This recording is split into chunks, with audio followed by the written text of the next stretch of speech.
아브라함은 롯과 긴밀한 사이이지요. 아브라함과 롯은 삼촌과 조카 사이입니다. 데라는 아브라함과 나홀과 하란을 낳았습니다. 그리고 하란은 롯과 밀가와 미스가를 낳았지요. 그들은 가나안 땅으로 나아가고자 갈대아 우르를 떠났습니다. 가나안 땅에 이르기 전 데라는 하란에서 죽음을 맞이합니다. 그 후 아브라함은 하나님의 명령을 따라 길을 나서지요. 그때 그는 조카 롯도 함께 동행합니다.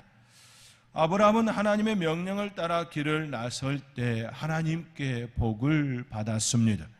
그 축복의 메시지는 너로 큰 민족을 이루고 내게 복을 주어 내 이름을 창대하게 하리니 너는 복이 될지라, 이 메시지였습니다. 너로 큰 민족을 이루고 내게 복을 주어 내 이름을 창대하게 하리니 너는 복이 될지라. 이 말씀처럼 그는 번성의 복을 누리게 됩니다. 그의 소유가 점점 많아집니다. 그의 조카 롯도 소유가 점점 많아지지요. 가축과 은과 금이 풍부하였습니다. 그들은 서로에게 힘이 되었습니다. 조카 롯은 삼촌 아브라함을 아버지처럼 따르며 섬겼습니다. 아브라함도 조카 롯을 아들처럼 보살피며 함께 동행하였지요. 그러나 그들의 소유가 많아짐에 따라 함께 하기에는 그들의 땅이 비좁아졌습니다. 그들의 마음은 그렇지 않았지만 그들의 소유가 많아짐에 따라 그들의 땅들이 함께 수용하기가 버겁게 되었지요. 급기야 아브라함의 가축의 목자와 롯의 가축의 목자가 충돌이 일어나게 됩니다. 서로 간에 땅을 차지하고 더 좋은 꼴을 먹이고자 하는 그들의 그 양들을, 가축을 아끼는 그 마음이 서로에게 부딪힘이 되었습니다. 그들이 머무는 땅에는 그들만 있었던 것도 아니었습니다. 그들이 머무는 베델에는 가나안 사람도 있었고 브리스 사람도 있었습니다.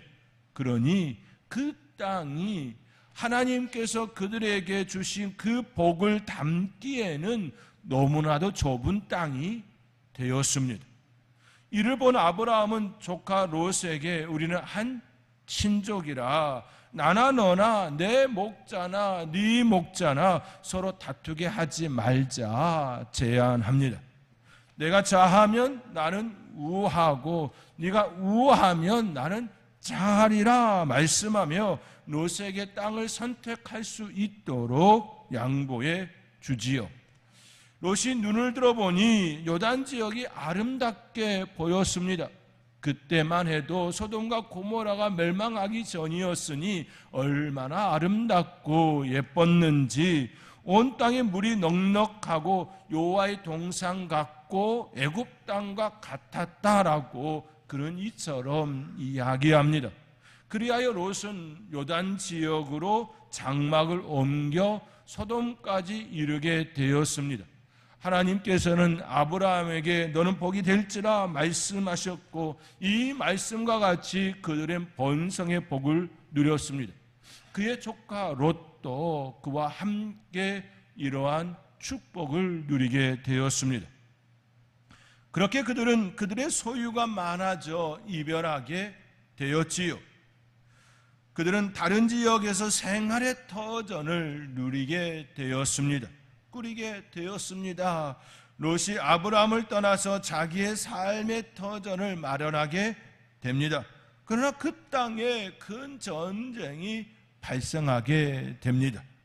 신할, 엘라살, 엘람 그리고 고암 지역의 왕들이 한패가 되고 또 소돔, 베라, 고모라, 아드마, 시납과 스보임 지역의 왕들이 한패가 되어져서 두 패가 서로 충돌하여 싸움이 일어나는 큰 전쟁이 일어났습니다.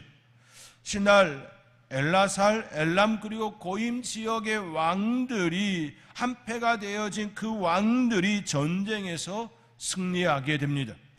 내 왕이 소돔과 고모라의 모든 재물과 양식을 빼앗아 갑니다. 그때 소돔에 거주하는 롯도 사로잡고 그 재물까지 노락하여 갑니다. 그 소식을 들은 아브라함은 집에서 길리온 훈련된 318명을 거느리고 단까지 쫓아갑니다. 그리고 그들을 물리치고 빼앗겼던 모든 재물과 조카 롯과 롯의 재물과 그의 가족과 친척을 다 찾아오게 되었습니다. 하나님께서는 아브라함에게 번성의 복을 주었을 뿐만 아니라 그것을 지킬 수 있는 그러한 한없는 하나님의 능력도 그에게 허락해 주셨습니다. 그리고 전쟁 가운데에 납치되어진 빼앗겨진 그 조카의 재물까지도 다 가져올 수 있는, 빼앗아 가져올 수 있는 그러한 하나님의 은혜를 담은 그런 아브라함이 되었습니다. 아브라함이 승리하고 돌아올 때에 그를 맞이하고 축복한 이가 있었습니다. 그는 살렘 왕 멜기세덱이지요. 살렘 왕 멜기세덱은 떡과 포도주를 가지고 나와서 그를 영접합니다.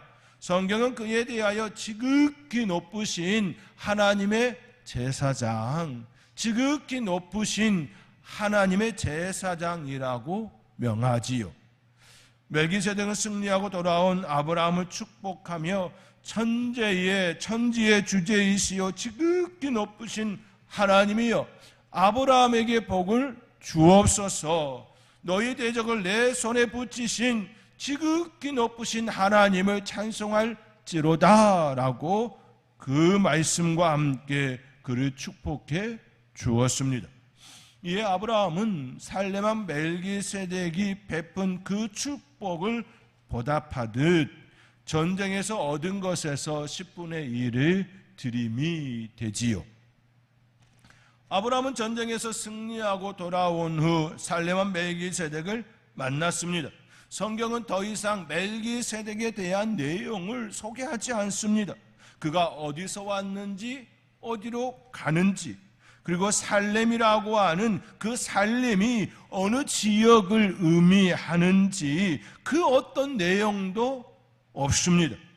오로지 창세기의 말씀 중 아브라함이 승리하고 돌아왔을 때에 그 아브라함을 맞이한 이가 살렘 왕 멜기세덱이었고 그에게 떡과 포도주를 영접하며 그를 축복했다. 그 축복 가운데에 아브라함이 멜기세덱에 10분의 1을 드렸다라고 하는 그 내용이 전부입니다. 오늘 본문에서도 그에 대하여 이야기할 때에 어떠한 설명을 담지 않습니다. 예를 들어 저에 대하여 소개한다면, 이야기한다면 김영래 목사는 1972년도에 태어나고 농부의 아들이고 초중고를 성남에서 보내고 서울장신대학교에서 석사, 박사 학위 공부를 했고 아내와 두 자녀를 두고 있으며 서울 대저제일교회에서 교육전도사로 첫 사역을 시작한 후 안양제일교회에서 부목사로 사역하였고 현재 선돌교회 담임목사로 섬기고 있다 등의 내용을 다룰 수 있을 것입니다. 물론 이외에도 많은 내용이 있지요. 간략하게 말한다면 이렇게 되어질 것입니다. 이것이 가장 보편적인 소개이겠지요.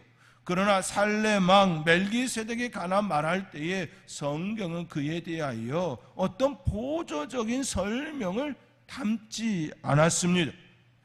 살렘 왕 멜기세덱에 말할 때에, 그에 관하여 말할 때에 선언적 선포만이 있습니다. 오늘 본문 1절의 말씀입니다. 우리 함께 오늘 본문 1절의 말씀 우리 함께 읽겠습니다. 이 멜기세덱은 살렘 왕이요 지극히 높으신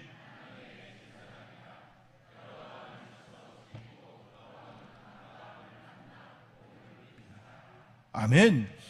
이 멜기세덱은 살렘 왕이요 지극히 높으신 하나님의 제사장이라. 아브라함을 만나 복을 빈 자라. 복을 빈 자라. 이것이 멜기세덱에 관한 말씀입니다. 선언적 선포만이 있습니다. 왜 이처럼 성경은 말씀하고 있을까요? 멜기세덱에 대하여 그 이상의 설명이 필요 없었기 때문이지요. 그것이면 충분하였기 때문입니다. 우리가 누군가를 설명할 때에 그 사람의 이름 외에 다른 설명이 필요 없는 분들이 있지요. 예를 들면 세종대왕, 이순신, 강개토 대왕, 유관순 누나, 이외에도 무수히 많은 이들이 있습니다. 그 사람의 이름만으로 충분 조건을 갖춘 이들이 있습니다. 세종대왕, 그 이름 외에 다른 설명이 필요할까요? 아니요, 필요하지가 않습니다. 우리가 이분들의 이름만으로 충분하다고 말하는 이유는 이미 우리 안에 그분들에 대한 충분한 설명이 담겨져 있기 때문이지요. 이스라엘 백성들에게 멜기세덱은 이와 같지요. 그에 대해 다른 설명이 필요 없었습니다. 아브라함에게 축복한 사람, 그것으로 충분하였습니다. 이스라엘에게 있어서 아브라함은 그 어떠한 설명이 필요 없는 분이지요. 아브라함은 그들에게 있어서 최고의 자리에 있는 분인지요. 그들의 조상입니다. 아담은 그들에게 저를 더하여 준 근원이지만 아브라함은 그들에게 신앙을 선물한 근원으로, 신앙의 근원으로 자리하고 있습니다.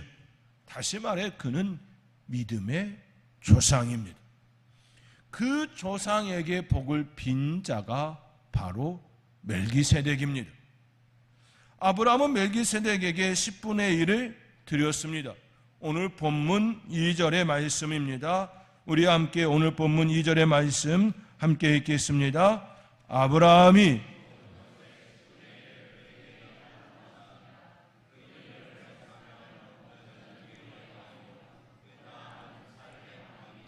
곧 평강의 왕이요.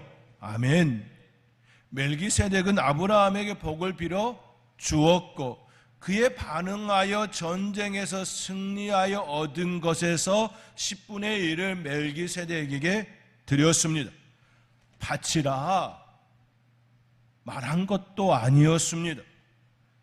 그렇다고 10분의 1에 대한 규례가 이전부터 있어서 그들의 자리에 자리하고 있었던 것도 아니었습니다. 10분의 1에 대한 내용은 아브라함과 멜기세덱 사이에 일어난 사건이 최초의 사건이지요. 성경의 기록상 그것이 처음 등장하는 내용입니다. 그 이후 야곱이 형 에서를 피해 떠나는 길에 그가 하나님의 사자를 만나고 베델에서 제단을 쌓고 무사히 돌아오면 하나님께 10분의 1을 드리겠습니다 라는 고백을 합니다. 하나님께서 그에게 약속해 주셨고 그 약속대로 내가 돌아오면 내가 하나님께 10분의 1을 드리겠습니다 라고 하는 하나님의 약속에 대한 그의 반응이었다라는 말씀입니다. 10분의 1은 하나님의 명령에 의하여 시작된 것이 아닙니다. 아브라함이 먼저 멜기세덱에게 드림이 되었고 이후 야곱이 베델에서 하나님을 만나고 하나님의 약속을 바라며 고백한 내용이었습니다. 그리고 훗날 하나님께서 내 자손들이 다른 지파들이 드리는 10분의 1을 통하여 해마기를 감당하며 생활할 수 있도록 길을 열어주심이 되었습니다. 율법적으로 규례로 제정이 되어진 그때는 창세기 그때가 아니라 출애굽하여 이스라엘 백성들이 하나님께 제사를 드리는 제2공동체, 신앙의 공동체, 제사 공동체가 되어진 이후 그 해마기를 감당하며 그것을 통하여 하나님께 은혜를 받고 하나님께 속죄제를 드리며 나의 죄, 이스라엘 백성의 그 죄를 사하도록 하는 그 직무를 감당할 수 있도록, 그 해마기를 감당할 수 있도록 이스라엘 지파들이 드린 것이 바로 10의 1조라는 것이지요. 이것이 그때 비로소 출애굽한 이후에 율법으로 규례로 규정이 되었던 말씀입니다. 그러한 배경 속에 말라기 선지자의 예언과 같이 이처럼 말씀하셨지요.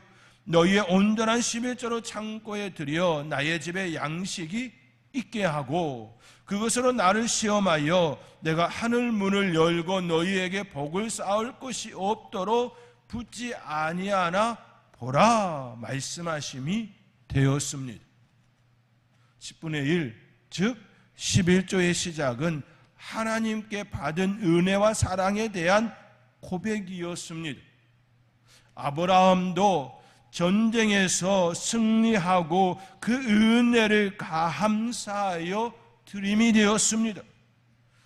그리고 출애굽의 사건이 있은 후 11조는 제2공동체로서 하나님께 제사를 올리는 곳, 즉 해막의 일을 감당할 수 있도록 하나님께서 레위 자손들에게 주신 기업이 되게 하셨습니다. 그러므로 10분의 1은 감사의 고백입니다. 이는 안식일의 개념과 맥락을 같이 합니다. 안식일은 하나님께서 6일 동안 창조하시고 마지막 날 안식하셨습니다. 하나님께서 안식하심과 같이 우리에게 안식의 복을 허락해 주셨습니다. 안식은 충전의 시간입니다. 안식은 회복의 시간입니다. 안식은 하나님과의 교제, 하나님과 교제를 다시 살피고 점검하는 그 시간입니다. 그리고 주님께서 우리를 위하여 죽으시고 부활하심으로 새로운 날을 허락해 주셨습니다. 그 날을 우리는 주일이라 일컫고 있지요. 주일은 예수님께서 우리를 위하여 새롭게 제정한 새 창조의 날입니다.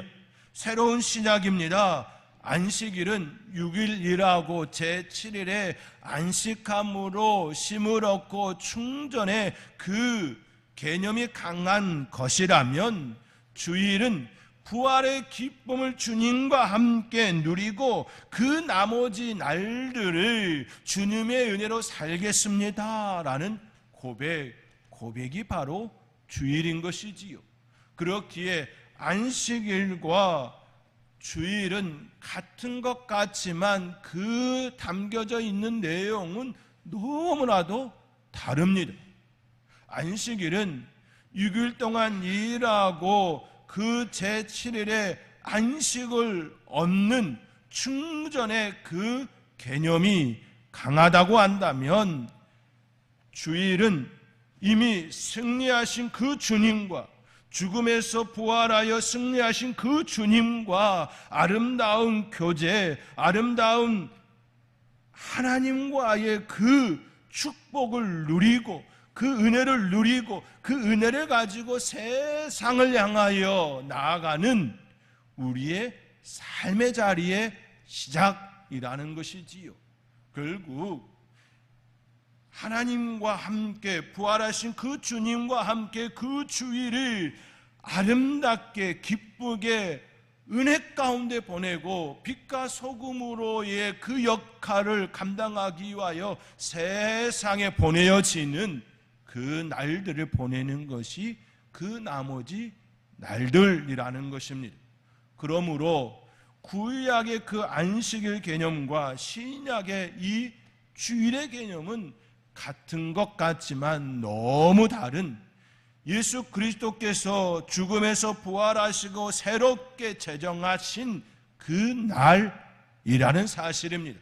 그러므로 우리는 그 주일에 그 예수님과 부활의 기쁨을 온전히 누리고 그 은혜를 가지고 세상을 향하여 나아가는, 하나님께로부터 말씀을 받아 세상을 향하여 나아가는 선교사의 그 자리와 같습니다.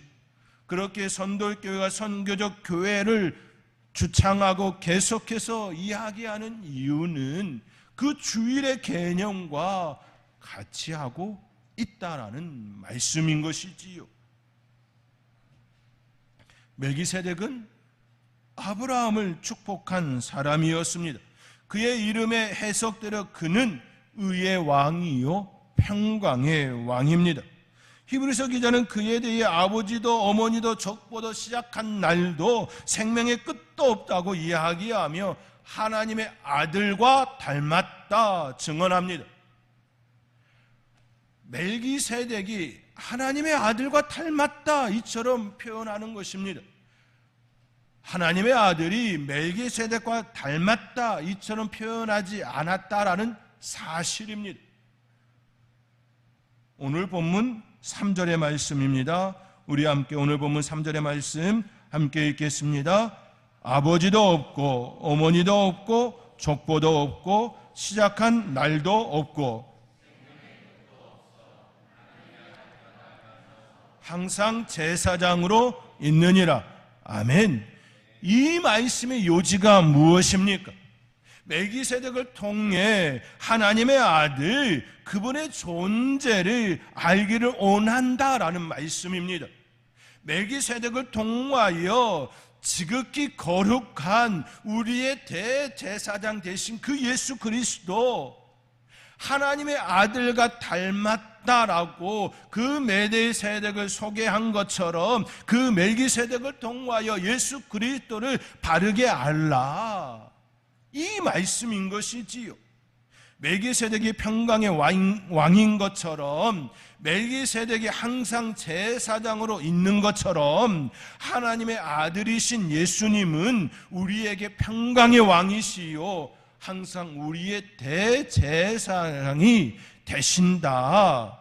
우리의 죄를 위하여 하나님께 중보하시는 그분이시다. 그분을 알라.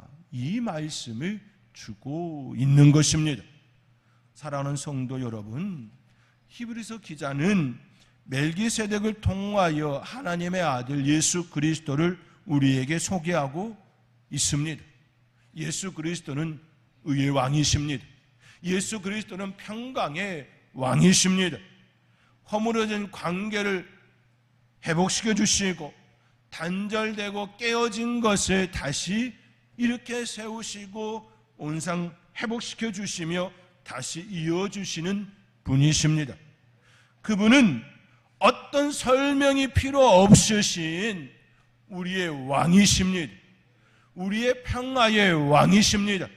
그분과 함께 날마다 그 주일의 기쁨을 누리며 부활의 소망을 가지고 날마다 승리하는 아름다운 삶이 되어지기를, 하나님의 행복한 자녀가 되어지기를 주님의 이름으로 축원드립니다.